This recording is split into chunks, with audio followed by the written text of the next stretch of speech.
Mtosi alikuwa hapa. Si ndio alikuwa hapa anauliza Wafula ni kazi gani yeye anafanyaga. Ati anakuanga tu amesimama hapo tu, na nilikuwa naambia Wafula apart from kukaa kwa gate, hakuwa tu anajipea mashughuli. Unaona sasa Mtosi amepita hapa amekasirika.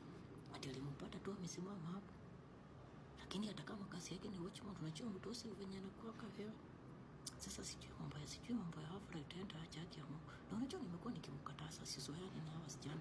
Hawa wasichana wanachezaka nao, wanacheka nao. Ndio wamemkula. Hawa tu ndio wamemkula kwa Mtosi. Sasa unaona utapoteza kazi bure. Wafula amejiletea. Hizi ni mambo za kujiletea Wafula. Hii ni mwipo wa kujitunga. Hii hata siwezi kutetea. Sasa sijui Mtosi utafanya aje. Unajua mko kimkoliko na hawa wasichana hapa, ajui ni watu, ajui wasichana wa bosi. Na bosi hapendi vitu zake zikifanya kwa kanyango. Unajua bosi hapendi vitu zake zikikusu. Ni yeye mkubwa hapa. Sasa Wafula atapoteza kazi.